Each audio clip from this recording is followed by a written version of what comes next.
আমরা বলার চেষ্টা করি যে আপনারা নির্বিঘ্নে আপনাদের পূজার কার্যক্রম পরিচালনা করবেন, আমরা পাহারা দিব, আমরা পাশে থাকব এবং কোনো যেন সমস্যা না হয় সেটা আমরা দেখব। কিন্তু আমি ব্যক্তিগতভাবে এটার পক্ষে না। আমরা সবাই বাংলাদেশী, এই দেশে আমাদের সবার অধিকার সমান। এই দেশকে গড়ে তোলার জন্য আমাদের হিন্দু ভাই, মুসলমান ভাই, খ্রিস্টান সকল ধর্মের মানুষকে প্রয়োজন। কিন্তু একটা অনুষ্ঠান আসলে কেন পাহারা দিতে হবে? আমাদের মানসিকতা কেন এরকম হবে যে এখানে কোনো ঝামেলা হইতে পারে? সুতরাং যেই ধর্মের যে অনুষ্ঠানই হোক আমরা আনন্দের সাথে বিনা সংখ্যায় মন খুলে যে যার মতো করে উদযাপন করব, এটাই হওয়া উচিত আমাদের লক্ষ্য, এটাই হওয়া উচিত আমাদের সংস্কারের অংশ। তারপরেও একটা সমাজে সব দল, মানুষ, গোষ্ঠী একরকম হয় না। আপনারা জানেন 1 বছর আগে বাংলাদেশ থেকে পতিত স্বৈরাচার বিদায় নিয়েছে, ফ্যাসিস্ট বিদায় নিয়েছে। 1 বছরও বাংলাদেশ তার লক্ষিত যে গন্তব্য সেখানে এখনো যেতে পারে নাই। নানান ষড়যন্ত্র হচ্ছে। কখনো এই দুর্গাপুরে আসলে চেষ্টা করা হয় বাংলাদেশকে দেখানো যেটা একটা মৌলবাদী দেশ, উমুকখানে এই হামলা হয়েছে, তুমুকখানে এই হামলা হয়েছে। এগুলি করা বিশ্বের কাছে প্রমাণ করার চেষ্টা করে বাংলাদেশ বোধহয় একটা মৌলবাদী দেশ। এই দেশে আমাদের হিন্দু ভাইরা শান্তিতে নাই, ভালো নাই।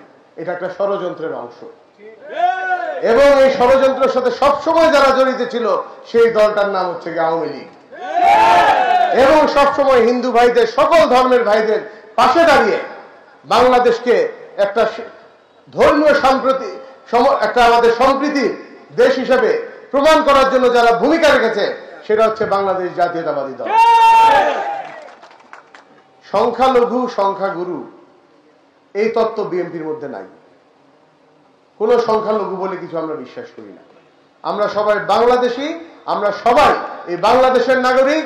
আমাদের সকলের অধিকার সমান, ধর্মীয় অধিকার, কর্মের অধিকার, জীবনযাত্রার অধিকার, সবকিছুতে আমরা সমান।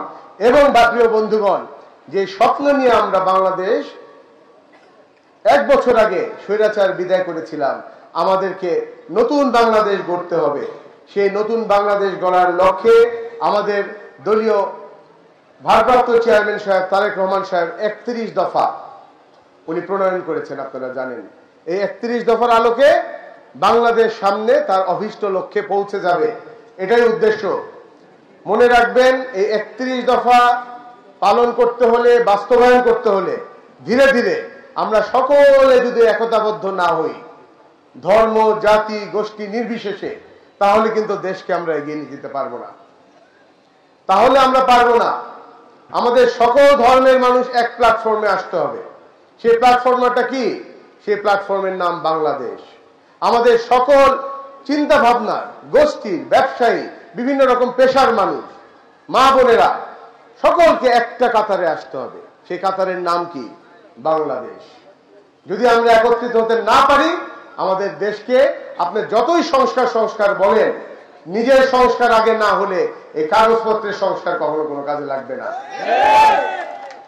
সুতরাং আমি সন্ধ্যা হয়ে আসছে, আমি আপনাদেরকে আহ্বান জানাবো, ইনশাআল্লাহ আপনাদের প্রোগ্রাম, আপনাদের যে ধর্মীয় কর্মসূচি 28 তারিখ থেকে শুরু হবে, আমরা সেখানে, আপনারা আমাদের দাওয়াত দিয়েছেন, আমরা সেখানে আপনাদের আনন্দতে শরীক হতে যাব।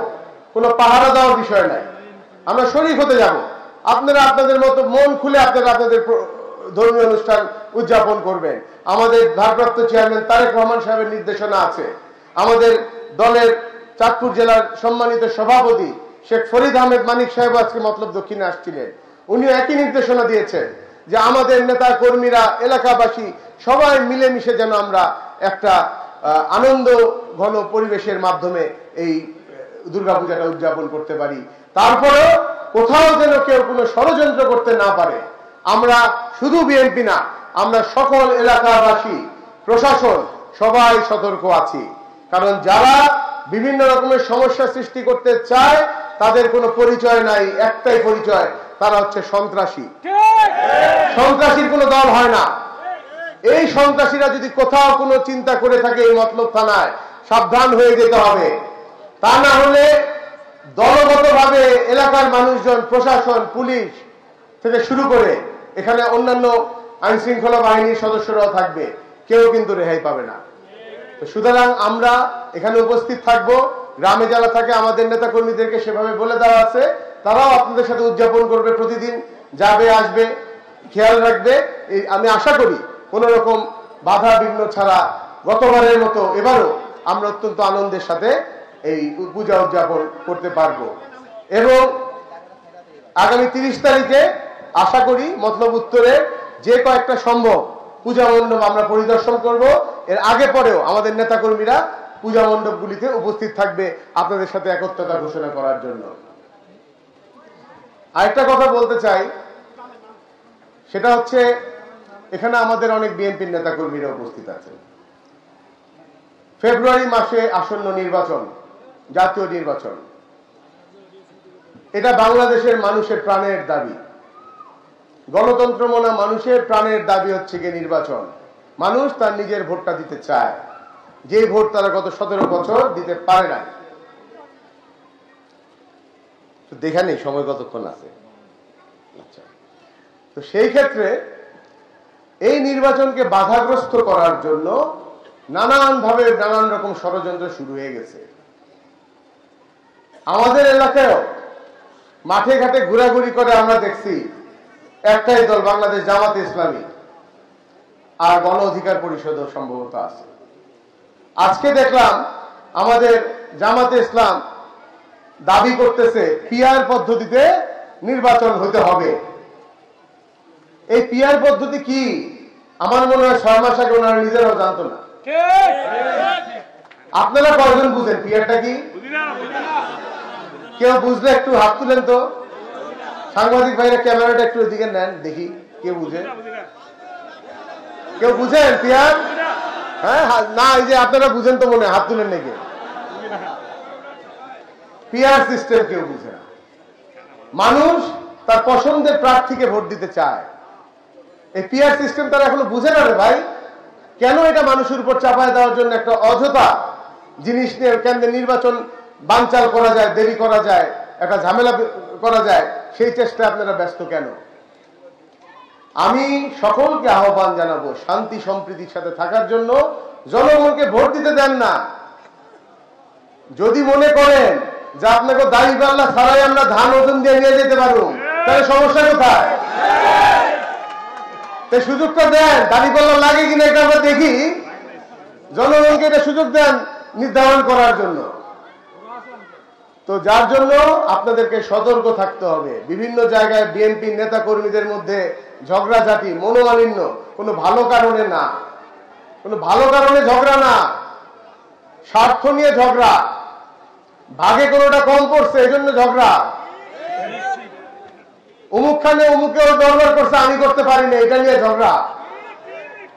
মাছ চুরি করছে, এটা নিয়ে ঝগড়া। এগুলি ছেড়ে দেন। আমি বলে রাখলাম, এগুলি ছেড়ে দেন। আপনারা যদি এগুলি করেন, আমাদের কাছে খবর আসে না, এরকম চিন্তা করার কোনো কারণ নাই। হয়তো বা বিভিন্ন কারণে আমরা সতর্ক করছি মাত্র, আর বেশি দিন নাই। অল্প কিছুদিনের মধ্যে জানতে পারবেন ধানের ছড়া কার হাতে।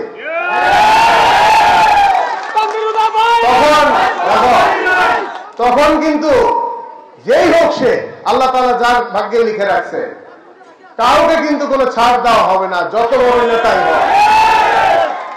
জনগণের পাশে বিএনপি আছে, জনগণকে বিএনপির পাশে রাখতে হবে। এবং মানুষকে পাশে রাখার জন্য, সাধারণ মানুষকে পাশে রাখার জন্য যা যা করা দরকার, যত কঠোর হওয়া দরকার, আমাদের নেতা তারেক রহমান সাহেব সেটা হবেন এবং আমাদেরকেও সেই নির্দেশনা দিয়েছেন। সুতরাং আপনারা এসব ঝগড়াঝাটির কারণে যদি আমার দলের কোনো বদনাম হয়, আমি হাত জোড়ে করে বলছি, আমার সাথে কোনো প্রোগ্রামে আসার দরকার নাই, আমার বহরে থাকার দরকার নাই, আমার মিছিলে আসার দরকার নাই। আপনাদের মতো কিছু স্বার্থান্বেষী লোক যদি আমার মিছিলে না আসে, তানভীরুদার কোনো সমস্যা হবে না। মতলবের সাধারণ হাজার হাজার জনতা আছে। তো সুতরাং আপনারা সতর্ক হয়ে যান। যখন আমরা কঠোর হব, তখন কিন্তু আর নোয়াইতে পারবেন না। আমি আপনাদের সতর্ক করে দিলাম এই জন্য। আর সামনে নির্বাচন, আমাদের বিএনপি থেকে অনেক প্রার্থী চেষ্টা করছেন, প্রত্যেকে অত্যন্ত যোগ্য যার যার জায়গা থেকে। তাদের প্রত্যেকেরই দলের প্রতি ভালোবাসা আছে, দলের প্রতি তারা দায়িত্ব পালন করেছেন। সুতরাং এই কিছুদিন আগে আমাদের গুলশান অফিসে সকল প্রার্থীকে 6 জন প্রার্থীকে ডেকে নেওয়া হয়েছিল। ওনারা যে কথা বলেছেন এবং আমরাও যে কথা বলেছি ওনাদের, যে দল যাকে নমিনেশন দিবে, যার হাতে ধানের শীষ তুলে দিবে, আমরা ঐক্যবদ্ধভাবে বিএনপিকে বিজয় করব, ধানের শীষকে বিজয় করব, প্রার্থী কোনো বিষয় হবে না। পাশাপাশি এও বলছেন, ওনারা বলছেন ওনাদের জরিপে, ওনারা জরিপ করেছেন, বিভিন্ন রকম তথ্য নিয়েছেন, যেই এলাকা আমাদের এলাকায় জনগণ যাকে সবচেয়ে বেশি চাবে, জনপ্রিয় যে প্রার্থী, তার হাতেই তুলে দেওয়া হবে ধানের শীষ।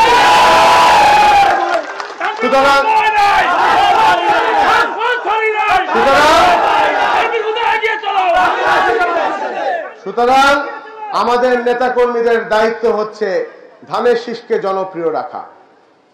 যদি আপনারা মনে করেন আপনাদের কর্মকাণ্ডে জনগণ খুশি আছে, সবচেয়ে বেশি জনগণ খুশি আছে, তাহলে হয়তোবা আমার নাম